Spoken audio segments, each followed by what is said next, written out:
Plants. In this video, we will discuss common misconceptions children have regarding plants, the type of plants, their parts, life cycles, their structures and functions. First, some common misconceptions children have are things like plants are not alive. Trees, grass, vegetables, and weeds are not plants. Plants take in all substances they need to grow through their roots. Plants get their energy from the soil through their roots. Soil provides a support structure and food for plants. Plants breathe by inhaling carbon dioxide and exhaling oxygen. Plants need plant food to eat. Mushrooms are plants. What is a plant?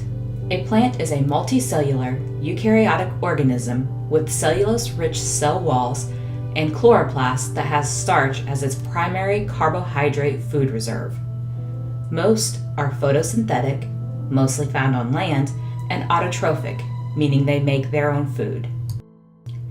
There are two distinct classifications of plants, vascular and non-vascular. Vascular plants account for the majority of plants. These plants are named after the tubes that branch out through the plant and serve as a nutritional delivery system. They have two main types of tissue. Xylem, which transports water and minerals from the ground to the stems and leaves. The other type of tissue is the phloem, which delivers food from the leaves to the roots, stems, and reproductive organs. Non-vascular plants have no leaves, stems, or roots.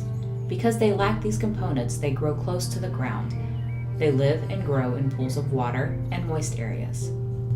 The parts of a plant. All plants have a few things in common. Chloroplasts, a cell wall, and a large volcule. The parts of a plant depend on the type of plant. Vascular plants have roots, stems, leaves, and flowers. Flowers are only found in flowering plants, however. Roots are underground. They anchor the plant and absorb nutrients and water from the soil. Stems are above ground and are the point from which the leaves branch out from. The stem gives the plant strength through using tough fibers. The main fibers found in plants are cellulose and lignin. The stem is where the xylem and the phloem are located, which, as mentioned earlier, act as the transport system for nutrients. The leaves are the key to keeping vascular plants alive. It is the site of photosynthesis, which we will cover later. It is where glucose may be stored, and they may protect the seeds in some plants. Although they have structures that are leaf-like and stem-like, non-vascular plants do not have true root, stem, or leaf systems. Photosynthesis. Photosynthesis is the process by which plants make glucose for their energy source. It happens in two stages, light reactions and Calvin reactions. The sun strikes the leaves and is absorbed by the chloroplast, which contains chlorophyll. Chlorophyll is a green, light-absorbing pigment. Carbon dioxide enters the leaves through the stoma, or tiny pores in the leaves. Water in the plant is broken up into hydrogen and oxygen. The hydrogen is transferred along with electrons and mixed with the carbon dioxide to make glucose. The oxygen is then released through the stoma into the environment. The life cycle of a plant. The sexual life cycle of a plant is called an alternation of generations. This means that generations essentially alternate between what are called diploid sporophytes and haploid gametophytes. As a result of meiosis, sporophytes produce haploid spores, which grow into multicellular haploid individuals known as gametophytes.